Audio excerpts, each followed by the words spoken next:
Bienvenidas y bienvenidos.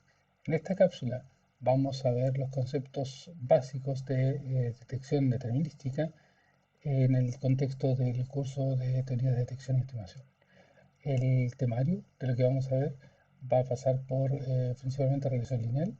Después, en particular, vamos a ver la regresión lineal por mínimos cuadrados. Vamos a ver la regresión lineal por el método de Fisher. Vamos a ver el algoritmo del perceptrón. Y vamos a finalizar con Support Vector Machines. La primera, una de las formas de enfrentar lo que es la clasificación lineal o los discriminantes lineales o la estimación lineal es considerar lo siguiente. Vamos a considerar el caso más simple, que es tener dos clases. Esta clase de acá arriba, la clase roja y la clase azul, y nosotros vamos a tratar de discriminar entre ellas.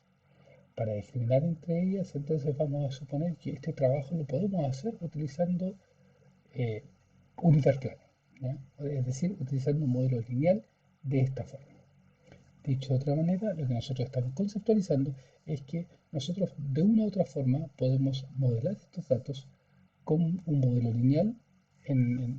Por ejemplo, en este plano que tenemos aquí, podemos modelarlo con una línea recta que, por ejemplo, que pase por ahí y otra línea recta que pase por acá, para el caso de la foto.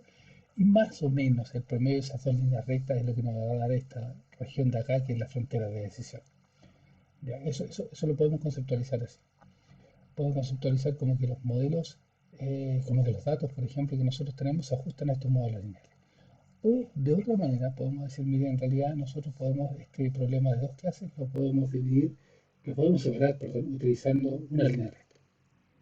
Esto tiene un supuesto por detrás de que al usar un discriminante lineal, al usar un modelo lineal para separar los datos, nos resta un poco de flexibilidad en el sentido de que, por ejemplo, si las clases no son separables mediante una línea recta, como en este caso de acá, entonces nosotros vamos a perder eficiencia. De otra manera, no vamos a ser tan flexibles como, por ejemplo, nosotros no impusimos la idea de que la separación tenía que ser con una línea recta, pero perfectamente podría ser con una curva de alguna manera o con regiones no contiguas, etcétera. Esta es una imposición nuestra, es decir, de que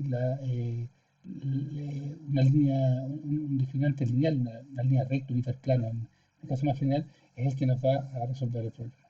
¿Ya? Eso hay que tenerlo bien claro porque esa es una de las formas de resolver los problemas de discriminación. Esta es muy simple, es muy intuitiva, es muy directa, pero tiene esta restricción que es poco flexible. Entonces, nuestros datos los vamos a modelar por cada clase utilizando este modelo lineal. Vamos a suponer que existen de features o de características o existe una representación para nuestro modelo de dimensión D y las etiquetas las vamos a llamar I y estas van a pertenecer van a ser las que nos van a generar nuestras clases. ¿Ya? Notemos que aquí existe un modelo lineal con respecto a nuestras variables independientes, nuestras features, que son las X que están ahí. Entonces, dentro de esta concepción de discriminante lineal, nosotros esto lo podemos ver de la siguiente manera. Para cada una de las características de las features que conforman el vector X, nosotros le vamos a asociar un peso. ¿Ya? Y este peso va a ser nuestra combinación lineal entre cada una de nuestras D características que nos forman el espacio de representación para el problema, nuestras features, nuestras variables que explican el fenómeno, nuestras variables independientes, y además va a haber un offset. Este offset tiene la función de, en este caso, modelar todas aquellas cosas que no son capaces de ser modeladas por nuestras variables independientes. Y como este es un problema de clasificación, en algún minuto nosotros tenemos que agregar una función no lineal de decisión, que es esta parte de acá, y que es la que aparece en esta zona de aquí. ¿Ya? ¿Y por qué es mayor o menor que cero? Esto se obtiene fácilmente de la geometría. Sabemos que nosotros tenemos especificado nuestro hiperplano. Es decir, nosotros conocemos este, este hiperplano que está aquí, en este caso una línea recta para el caso de d igual a 2 dimensiones. ¿Ya? Esta es la recta que separa la región 1 de la región 2, la clase 1 de la clase 2. Si nosotros damos un punto cualquiera en el plano este punto de aquí, el producto punto entre omega y x es la proyección que nosotros hacemos de este punto sobre este hiperplano. Esta proyección sobre este punto quiere decir que nosotros vamos a colocar este vector sobre este hiperplano y por lo tanto vamos a satisfacer esta ecuación cuando esta es igual, vamos a satisfacer la ecuación que se genera aquí cuando hacemos esto igual a cero. O sea, ponemos la proyección de este punto en este plano, nos va a generar un punto aquí y este punto va a pertenecer a este plano. Por lo tanto, esto va a ser igual a cero. Como esto es igual a cero, nosotros podemos reordenar esto y dividir por la norma de W. Aquí reordenamos este de acá y dividimos por la norma de W y llegamos a esta expresión de acá. ¿Cuál es la gracia de esta expresión de acá? La gracia de esta expresión de acá es que nos da este valor de aquí, o este valor de acá, que es lo mismo, ¿cierto? Nos da la distancia del punto al hiperplano. Por otra parte, nosotros sabemos que la distancia del punto al hiperplano, por otra parte sabemos también, perdón, que el vector omega, este de acá, es ortogonal y apunta en esta dirección, en este caso, al hiperplano. Por lo tanto, nosotros obtenemos con esto la siguiente eh, la siguiente distancia en términos del signo. Por ejemplo, si el punto está aquí, yo proyecto este vector completo, de aquí hasta ahí, lo proyecto sobre este plano, me va a quedar proyectado en esa zona y voy a ver la distancia y su signo, que va a ser positivo. Si el punto está por acá, por ejemplo, el vector de aquí, yo proyecto este vector sobre el plano, ¿ya? Y me va a quedar, la proyección va a ser en esa dirección de acá. Por lo tanto, voy a tener un signo negativo porque estoy proyectando hacia el otro, lo comparo con ese vector de ahí. Por lo tanto, el signo es el que me va a dar la pertenencia a la clase 1 o a la clase 2. Esto mismo ocurre en tres dimensiones, ¿ya? Cuando nosotros hablamos de x igual a 1, 2, x igual a 3, o sea, un d igual a 3, distintas features. Ocurre exactamente la misma geometría. Aquí tenemos el punto, aquí tenemos ahora un plano propiamente tal, una línea recta. Podemos proyectar este punto sobre este plano y esta distancia, la distancia del punto, la distancia del punto en el espacio al plano, viene dado por esta misma expresión de acá. Y se repite el tema del signo. Puede decir, tengo ahora el vector por acá, por ejemplo, el nuevo vector de punto, este lo proyecto sobre el plano y va a quedar proyectado en esa dirección. Va a quedar con signo cambiado. Y ocurre exactamente lo mismo. Bueno, con esa visión geométrica de lo que estamos haciendo, de cómo separar las clases, lo único que nos queda es generar alguna forma de calcular omega y omega cero, ¿ya? Y para eso entonces volvemos a nuestra intuición inicial. Si dijimos que cada una de estas clases nosotros las podíamos modelar por una representación lineal de esta forma, entonces hagámoslo. Eso es lo que hacemos aquí. Representamos cada una de nuestras clases, eh, en este caso los T sub k, para cada una de estas clases generamos este módulo lineal. Por lo tanto, vamos a tener un W y un WS, un omega y un omega 0 para cada una de las clases. Y ahora agrupamos todo esto en esta forma matricial de acá, donde T son las etiquetas aquí, para el caso que nosotros habíamos visto antes, le asignamos los valores de más 1 cuando pertenecen a la clase 1 y menos 1 cuando pertenecen a la clase 2. Y podemos utilizar, por ejemplo, algún otro tipo de encoding cuando tenemos más clases. Por ejemplo, podemos utilizar un encoding que sea del tipo B1, B2, B3. Y vamos a decir que cuando pertenece a la clase 1, lo etiquetamos así, cuando pertenece a la clase 2 lo etiquetamos así, cuando pertenece a la clase 3 lo etiquetamos así. Esto nos da en el fondo esta matriz de acá. Bueno, bajo, bajo esta premisa, entonces, si yo quiero minimizar los errores de clasificación, entonces eso es equivalente a minimizar la traza de esta función cuadrática que yo tengo acá, ¿ya? Y la solución de esto, los vectores omega para cada uno de los modelos, viene dado por calcular la pseudo inversa de este arreglo de datos que yo puse al principio. Esto me genera la solución y la gracia que tiene es que es muy simple de calcular y es una ecuación que se llama la ecuación normales que aparecen en todo tipo de, de problemas asociados a mínimos cuadrados. Más adelante vamos a ver que esta misma solución es la que nos permite hacer la parte de estimación, la parte de regresión en base a también mínimos cuadrados, ¿ya? Esta es la fórmula entonces de cálculo que nosotros utilizamos finalmente. Cuando nosotros queremos llevar esto a más de dos clases, entonces vamos a empezar a ver que existen algunos pequeños problemas o detalles que hay que resolver y ahí hay que ver formas de cómo manejar esta situación. Por ejemplo, nosotros teníamos tres clases. Cuando tenemos tres clases, d menos uno es la cantidad de hiperplanos que tenemos que generar para separar las distintas clases. En este caso, entonces, por ejemplo, para k igual a 3, nosotros vamos a generar uno o dos hiperplanos, pero estos hiperplanos van a generar una zona donde yo no tengo ninguna decisión, porque este hiperplano, cuando apunta el vector hacia un lado, me genera esta región de acá, y cuando no apunta hacia el lado, me genera esta otra región de acá. Entonces, independientemente de cómo lo hagamos, siempre vamos a tener estas regiones donde se produce indecisión. Y ahí vamos a tener que utilizar un approach de, primero, por ejemplo, tomar una clase y compararla contra el resto de las clases y así armar una especie de árbol y ir decantando hacia cada uno de los de las posibles clases que yo tengo que hacer la discriminación. Esto viene resuelto en varios paquetes de software, así que no es mayor problema, pero tiene que quedar claro de que al hacer esto con los hiperplanos vamos a vernos de una u otra manera enfrentados a estas regiones donde no tengo decisión y tengo que resolver ese problema. Esto no es una consecuencia absolutamente natural de elegir hiperplanos, una estructura bastante rígida para hacer la discriminación. Ahora, empezamos a mirar los detalles a esto. Cuando yo hablo de discriminantes lineales, entonces ajusto, como les dije, de una u otra manera un modelo lineal para este, un modelo lineal para este otro. Pero ¿qué pasa en casos donde yo tengo outliers aquí con respecto al modelo?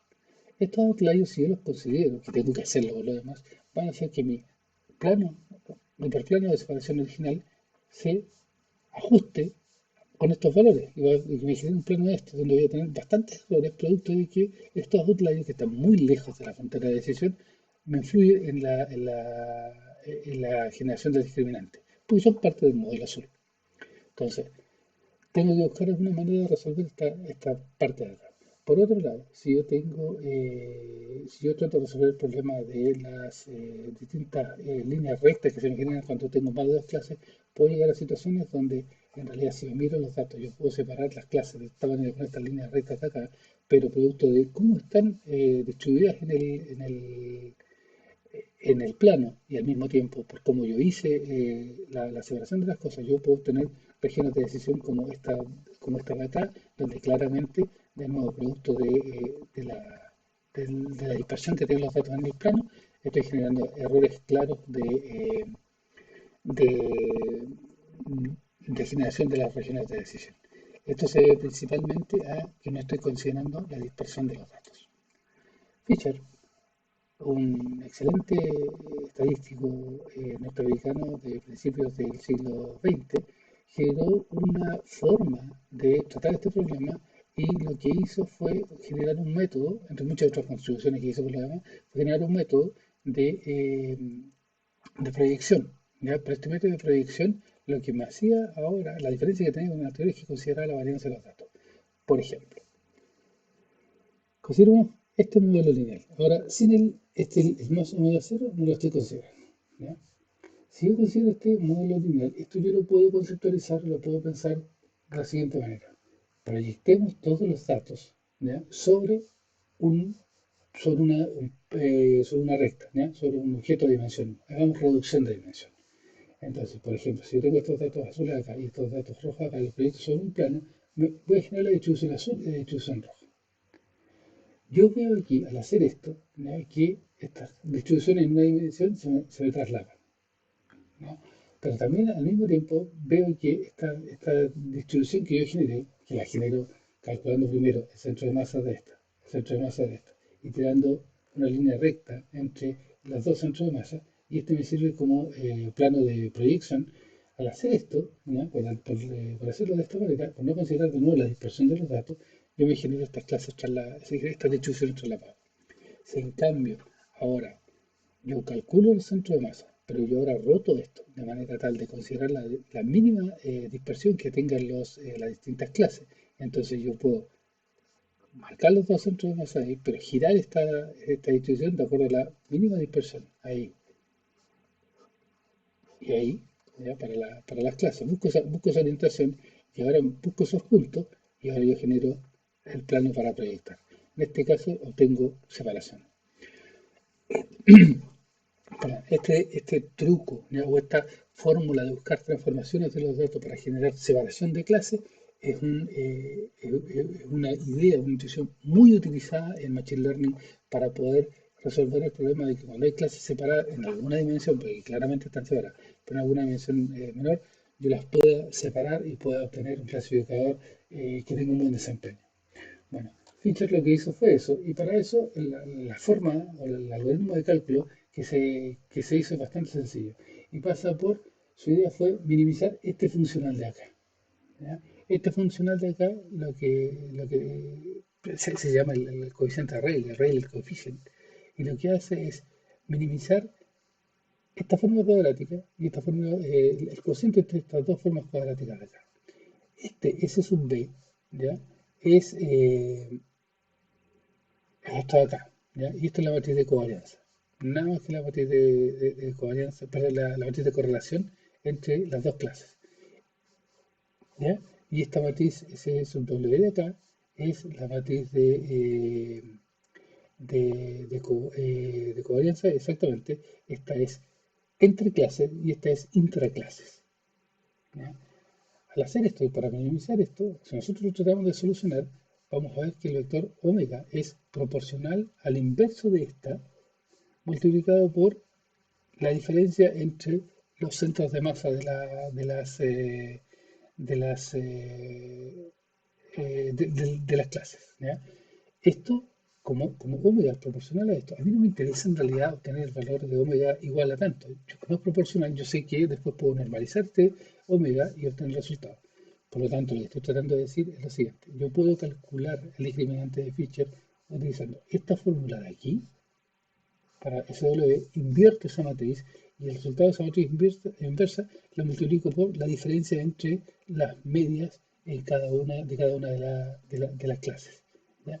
Eso me va a dar un W. Si ese W, por ejemplo, lo normalizo, lo dejo tal cual, ese es un resultado óptimo, ¿ya? Para encontrar el discriminante que yo estoy buscando y que cumple con el criterio de Fisher. Eh,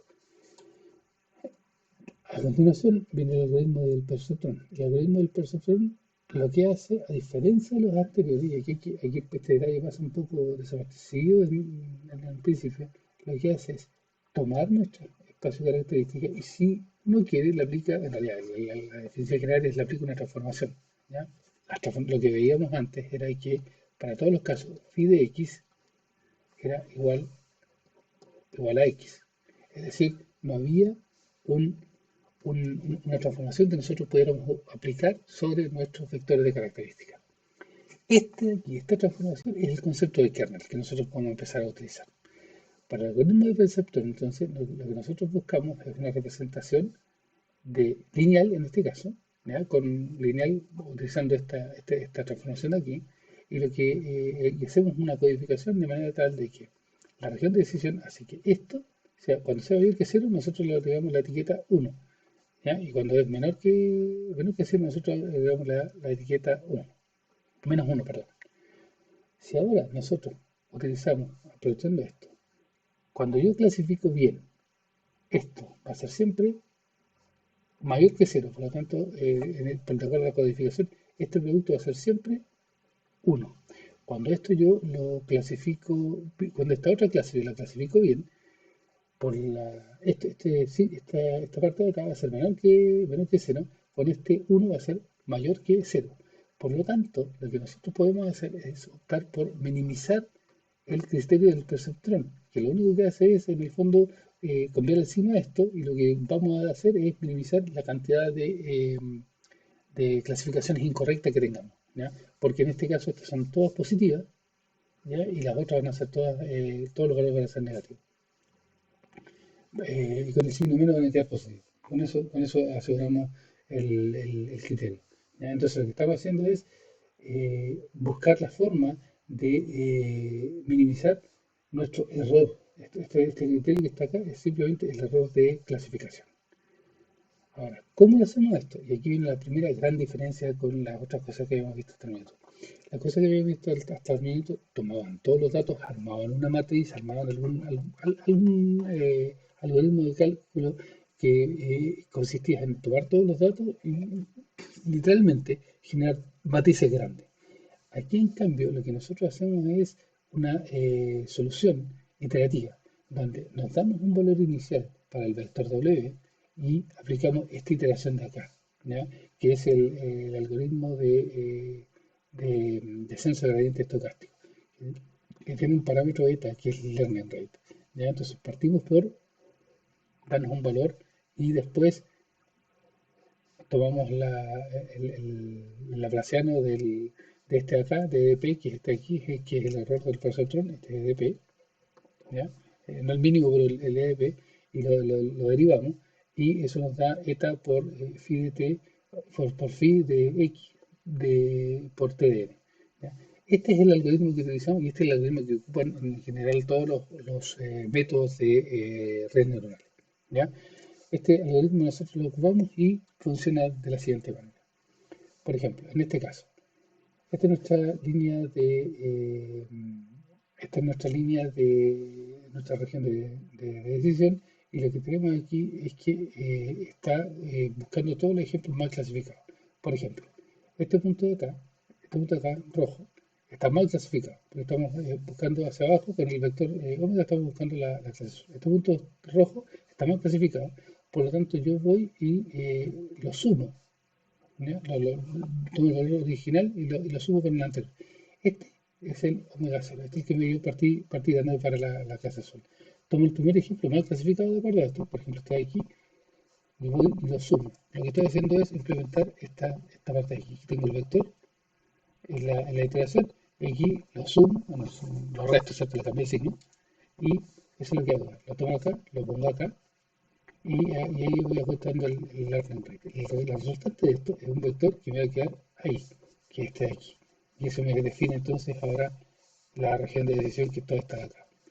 Ahora, con eso después tomo un segundo ejemplo que esté mal. El rojo está mal clasificado de acuerdo a que está apuntando hacia la clase azul.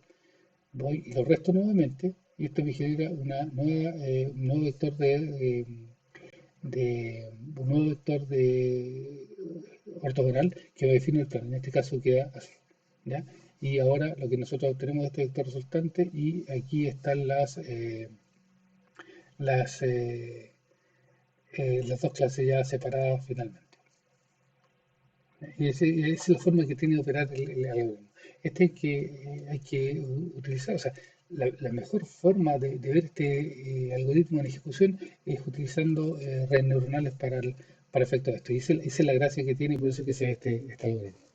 En particular, nosotros lo vamos a usar como concepto como algoritmo en el curso, pero sí nos da las bases para entender algunas ideas de redes neuronales.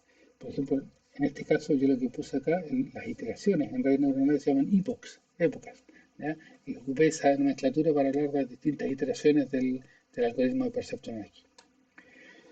Finalmente, lo que tenemos como ingredientes lineales acá son las support vector machine. Las support vector machine operan con un concepto y con una idea absolutamente distinta a todo lo que habíamos visto hasta el minuto. La support vector machine, en vez de modelar con una línea recta o algo por el estilo nuestros datos, utilizan para generar la separación entre clases, utilizan aquellos elementos que son los diferenciadores. Me explico. Cuando nosotros modelábamos las clases con una línea recta en el algoritmo de mínimos cuadrados, tratábamos de ajustar la recta que pasara por la gran mayoría de los puntos, ¿ya? Y eso es como buscar la estructura en la gran cantidad de datos que hay. El support vector machine busca los elementos diferenciadores. Y los elementos diferenciadores son los que se llaman los vectores de soporte, que son estos de aquí, ¿ya? Y el concepto de margen. Si nosotros damos vuelta a la forma de pensar en clasificación, entonces podemos pensar el problema de clasificación como, bueno, lineal, buscar aquella línea, ¿ya? Aquel hiperplano que nos separa de las clases, pero ese hiperplano en el fondo definido por aquellos vectores que están más cercanos al hiperplano. Eso es lo que en el fondo me van a decir, mira, usted pase la línea de esta manera y no así o así, porque ellos van a ser los que están creando conflictos cuando yo pueda separar las clases. Esa es la base de todo esto. Entonces vamos a entender por vectores de soporte a este, a este y a este, que son aquellos que van a terminar definiendo la distancia, ¿ya? Perdón, el hiperplano de separación. Y vamos a hablar del concepto de margen, que es este de aquí, que es la distancia desde los vectores de soporte al hiperplano que nosotros estamos definiendo. Support Vector Machine, entonces lo que hace es optimizar este margen. Busca la mayor separación posible entre los vectores de soporte y el plano que se vaya a definir. Y así calcula el resultado final. Para eso entonces lo que busca es minimizar esta parte de aquí, ¿ya? Que es el error de clasificación, pero maximizando el margen. Para eso entonces lo que se hace es resolver un problema de optimización que es más complejo que los problemas de optimización que vimos con optimización cuadrática al principio, que tienen que introducir, ¿cómo se llama? Eh, Lagrange, tienen que incluir algunos elementos de optimización que son los Lagrange, no me acuerdo, variables asociadas a Lagrange, y con eso nosotros generamos la solución, ¿ya?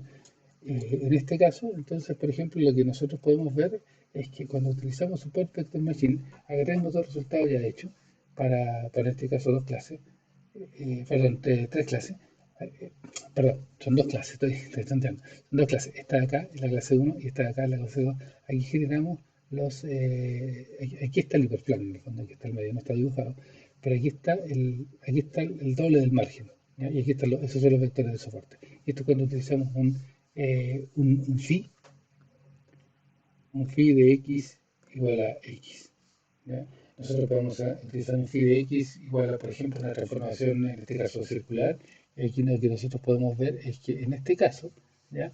Se utilizó Support Vector Machine y se generó esta superficie, ¿ya? O esta zona de decisión, que claramente no es un hiperplano, sino que es una curva. Y eso es porque nosotros utilizamos una transformación que sea eh, del tipo circular, ¿ya? Y eso me permitió separar estas clases, por ejemplo, la azul de la roja, utilizando esos de círculos que están ahí, utilizando la misma técnica, pero ahora en vez de usar un phi de x igual a x, lo que nosotros hicimos fue un x cuadrado más, en este caso sería un x1 cuadrado más un x2 cuadrado, y las transformaciones seno y coseno para poder generar un círculo en esta parte. El concepto es exactamente el mismo, pero ahí la idea y lo que estoy tratando de mostrar es que aplicamos phi para poder hacer la separación de las clases con una superficie que no sea tan rígida como un hiperplano.